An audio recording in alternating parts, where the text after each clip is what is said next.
And so, ladies and gentlemen, first off, happy 4th of July. I hope you guys are enjoying it and celebrating however you are choosing to celebrate this day, enjoying it with your family, enjoying it with your friends, however you're choosing to do so. I'm doing so by bringing content to you guys, but also just delivering this message that it's the 250th birthday celebration of the greatest country on planet Earth. And don't let anybody tell you differently. I don't care what color you are, black, white, whatever. It's the greatest country in this world. A place where it doesn't matter where you start from, you could finish however big you can dream it. If you're willing to put the work in, if you're willing to be disciplined, if you're willing to push yourself beyond anything you thought possible to get what it is you want in your life for your life, this is the country that allows you to accomplish goals that you could not accomplish anywhere else. You don't have to come from a place of nobility. You don't have to have a name. Your family's last name doesn't have to carry weight. None of that. You don't have to be of royalty. You can come from the bottom. You can come from the worst neighborhoods in America. You can come from the most downtrodden places of despair that exist. And you could still end up becoming something great here beyond your wildest dreams in this country. And there's nowhere else quite like America that allows you to be able to accomplish the things in this country that you can accomplish. And so I want to give everybody a reminder of that today, because there are some people out there who believe that that's not true. There are some people out there who believe that somehow there are people out there who are preventing you from being successful in life, and that you need to take from them in order to find success, and you need government in order to be happy, when none of that is true. And so we got a lot to get into, including President Trump delivering an epic speech about what this country is facing from within, from the left, as they look to try and change this country into something that it is not, ladies and gentlemen. And it's being spearheaded by now by Zohran Mamdani, who took the time on this 250th celebration of America to slam the country. And so let's go ahead and take a look at that first, ladies and gentlemen. As we mark 250 years, what do we see? We see a city of contradictions within a nation of contradictions. We see the wealthiest country in the history of the world, one where children go to sleep hungry while the world's first trillionaire hungers for more. We see monopolies that dominate every industry and oligarchs who buy elections. We see masked agents terrorizing our streets, eating food cooked by our undocumented neighbors before spiriting them away in unmarked vans. We see a nation whose immense wealth has been built by those with calloused, dirt-streaked hands, those who toil on factory floors and chisel into stone. And we see a nation that has allowed so much of that wealth to be held instead in the soft hands of a precious few. Yeah, and so Zohran Mamdani took the time during America's 250th celebration to divide people more than bring us together. I thought he was a man of the people who was all about uniting us. That was his whole shtick, right? That's how he was able to, con his way into becoming the mayor of New York City. Listen, reality is, if you want to criticize America, guess what? That's your right. Fine. But don't lie. Don't lie in America. Is America perfect? Of course not. But is America constantly working towards being better? In my opinion, yes. Here are just a few of the things that make this country so great, ladies and gentlemen. I'm going to go ahead and read this list just so you guys have an idea. Number 1, America creates millionaires at a massive rate. Since we want to talk about the rich and the wealthy and the wealth gap. 2025, the U.S. added 440,000 new millionaires, more than 1,200 new millionaires per day. Not bad, right? And the key word being new millionaires. I'm not talking about people who had wealth passed down to them. These are people who started a business, developed a product, created a service, started with nothing, and then was able to make themselves into something that they saw a vision for themselves to be. Americans are still starting businesses at a huge pace. In May alone, 2026, 523,971 business applications were reported. That's the part that socialists never want to talk about, ladies and gentlemen. That's every month we're talking about, roughly. Where you got hundreds of thousands of Americans who are saying, I'm going to try. I'm going to try. I'm going to go after what I want to go after because I want something better for my life. I'm not waiting for government handouts. I'm not waiting for some politician to come save me. I'm going to use the skills that God gave me. We all been given a skill.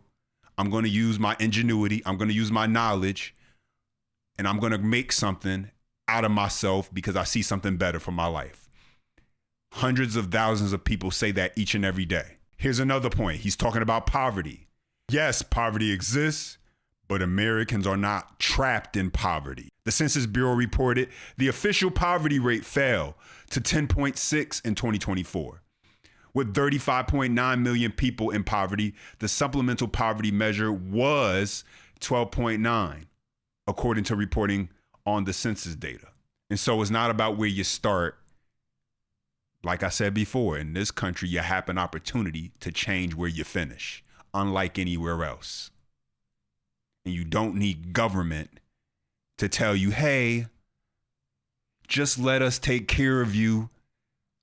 It's not your fault. It's the rich. It's the oligarch. They're the ones who are stopping you from having the life that you deserve.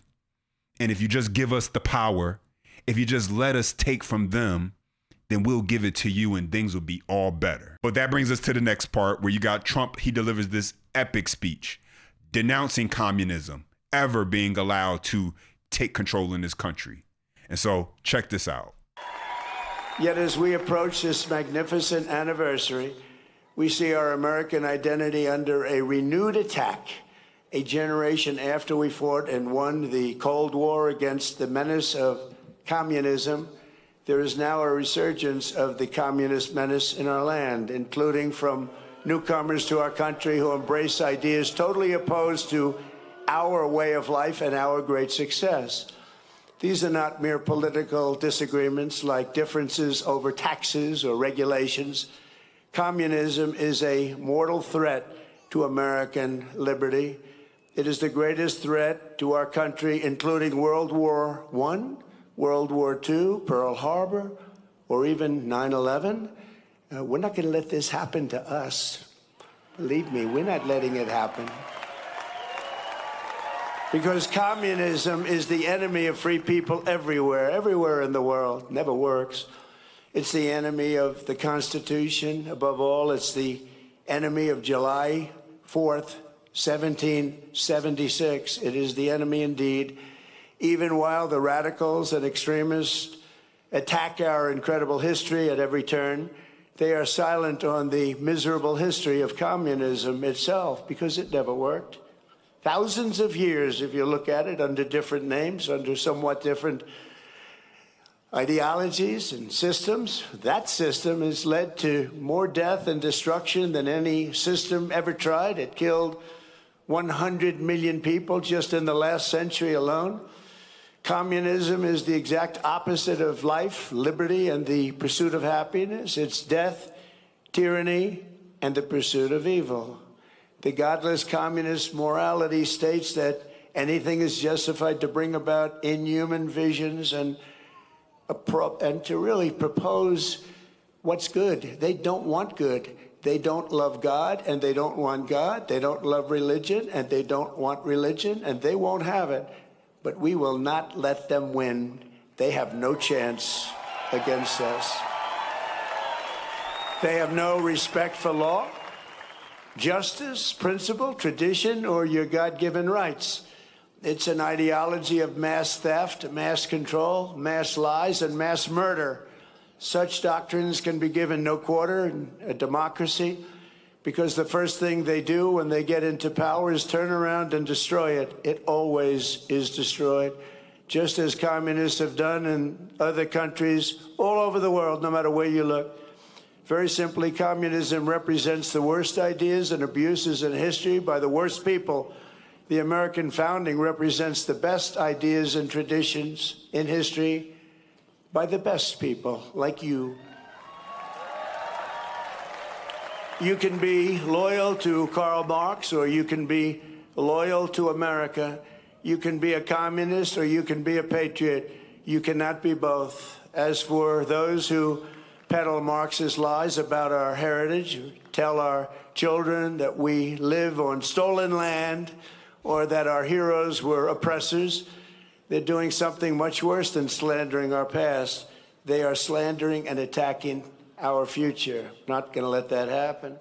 They're trying to tear down the great American character, to destroy the people who declared independence, who crossed the Delaware, who settled the West and conquered the skies. You know who those people are.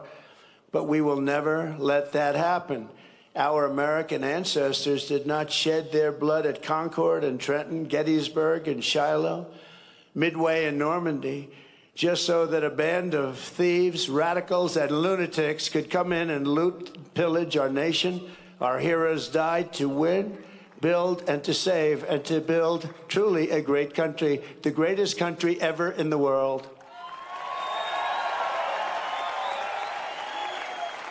So on the eve of this 250th anniversary of American heritage, we resolve and swear for all to hear that the citizens of the United States of America will vanquish communism quickly. Don't let them take too much of your time.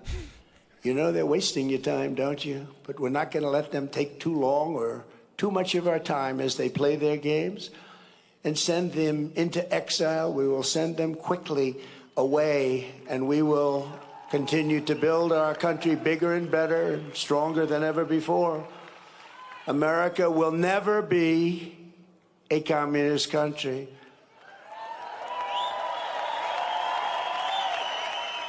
Yeah, so let's break this down, because you got President Trump announcing that communism will never be allowed to exist in this country. And I think this conversation is very important to have, that he brings this up now. Yes, the celebration of the 250th birthday of this country, but with it being under attack from within, this is a message that needs to get out, that needs to spread.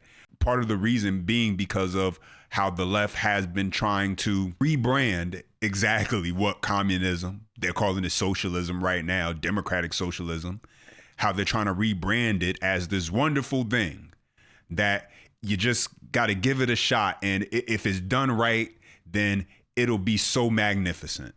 And so let's get into this next clip, because Fox News, they talk about how it's the educational system. A lot of people not being taught about this. A lot of people not really learning in school about this.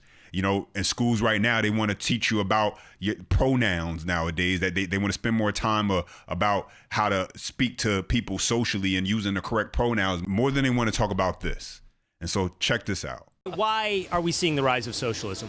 I think, as Thomas Sowell says, it's because you have not only so many Americans that have never lived under socialism, they've never lived under any kind of tyranny like our founding fathers did, but they're not even learning about it anymore in school. Instead, the tripe that they get fed in school is how socialism is not the cause of so many problems around the world, like in Venezuela, but instead it's somehow the solution, even though no one can actually point to any instance where it has ever actually worked or produced the very kinds of solutions that these people are describing. That's a dire warning. It's as though you and Thomas Sowell suggest we're going to have to go through a generation of actually living through socialism. I think so. And honestly, Will, I think that's kind of what you're seeing in New York right now, just on a small scale. Obviously, that's not the whole nation yet. I hope it doesn't continue. But clearly, New Yorkers think this is going to work.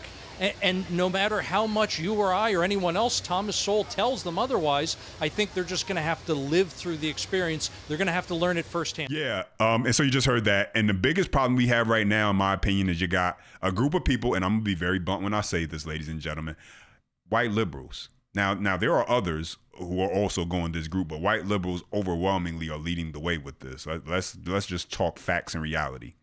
You have a group of people in white liberals who they believe that they are entitled because they have their college degree, because they can't get it from mommy and daddy anymore, so they got to get it from somebody. And you got politicians like Zoran Mamdani, these Democrat socialists, who come along and say, it's not your fault that you suck at life. We should tax the rich. We should tax the wealthy. It's their fault you suck at life. And with our help, you won't suck at life so much. With that being said, check out this next clip. Now look at all of this, and I want to get your not only reaction to that, but what do you think it means in terms of the future of your party, Yemisi?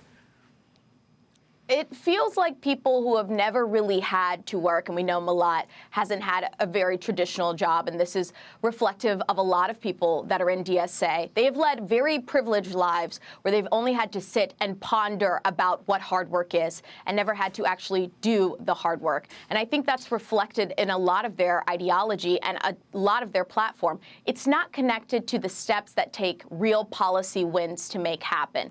But I don't think that we should ignore them and think of it as something that only happens in very deep blue pockets. 5 years ago, I could have never imagined that these kind of candidates would be coming to Congress, and now they're here. And the job right now for a lot of people in the Democratic Party is to make sure that nationally this is not something that becomes an identifier as the brand. Listen, the reality is, you didn't need a survey to tell you this. Just look at these campaigns. Just look at when these candidates have won and look at the makeup of the crowd.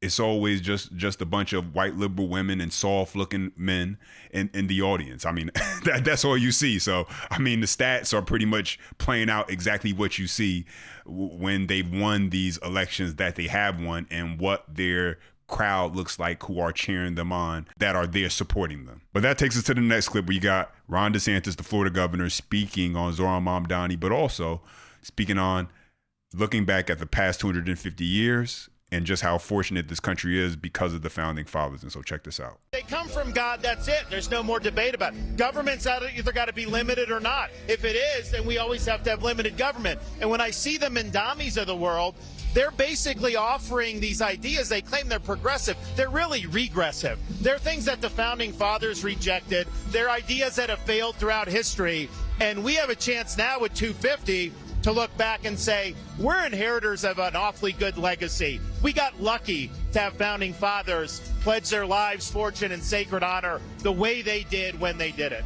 You know, remember, it's worth paying attention to this terrible speech that Mayor Mamdani made the day before July 4th. Nearly a decade ago, I too felt what you feel. Because he inadvertently exposed just how wrong his political movement is when it comes to the history of the United States. The powerful have always known their answer.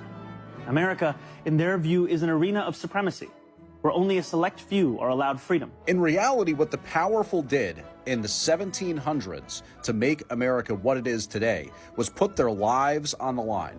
When those men signed the Declaration of Independence, a massive fleet had already showed up in New York Harbor, and they were ready to hang the men who had signed that Declaration of Independence. So really what the powerful have always done in the United States of America is put the freedom of their fellow constituents ahead of themselves. They've put the hopes and dreams of their fellow Americans up on a pedestal and protected that time and time again. But what Mayor Mamdani wants to say is that somehow, for some reason, immigrants are what it's really all about. You each hold a special power. The power to determine what America means. Not people who lived here their entire life, not people who have been raised here generation after generation after generation. It's only people that somehow became naturalized citizens that have the so-called power. It's divisive, it's angry, it's nasty, it's everything we should not be celebrating on America's 250th birthday. The joy of no longer being just a New Yorker, but an American too. Hold a special power. The power to determine what America means. The powerful have always known their answer. America, in their view, is an arena of supremacy, where only a select few are allowed freedom, where not all are created equal. America, if you ask them, becomes less the more people it welcomes. America, they will tell you, belongs only to those with the right accent or the right shade of skin. At every moment in our past, those who led through exclusion and isolation have tried to win power and enrich themselves by turning us against one another. Division is the oldest trick in politics, and the cheapest. Jonah. I think he's full of crap, flat out. Look, this is a guy who fuels these people who are dividing New Yorkers about AIPAC and Jews. Constantly, he defends the people who does it. I don't think it's, I mean, I could be really puckish and say it's not an irony that the guy is talking about American exceptionalism in that earlier quote, a coin actually coined by Joseph Stalin. But the fact is that I think American exceptionalism is real, and the way he describes America there, I think, is divisive. It's playing into classic class war nonsense. And this whole idea, look, I think I think dissent is good, and it's an important right. Free speech is an important right. The right to petition government, all that kind of stuff. But there is this logic from the DSA left that makes this thing that says, dissent is the highest form of patriotism. Therefore, treason is the highest form of dissent. It makes no sense. It's garbage. He is playing into all these code words about how this is a bad country, that it's ruled by elites that keep people down. And I think he gets a lot of free press because he's charming and a good politician. And so I'm going to go ahead and leave it right here. I hope you guys enjoy your 4th of July. 250 years celebrating this country. Don't let these socialists convince you. And what we must do, more importantly, is don't let them convince the younger generation. That's who this is really affecting. Don't let them convince the younger generation. That's so important. That somehow the ideals, that somehow what this country was built upon is no longer good enough for them. That they need something different, that now the left is trying to convince them is better. Even though this better thing somehow throughout history has never worked. And so I think it's important that we remember exactly what this country stands for. It is not perfect, but it has made strides to consistently become better. And it has shown that it is better. And so I hope you guys enjoy your 4th of July. Let me know what you guys think down below. Drop your comments. I appreciate when you guys chime in. Smash that thumbs up if you do enjoy the content. For more, subscribe to the channel. And as always, until next time.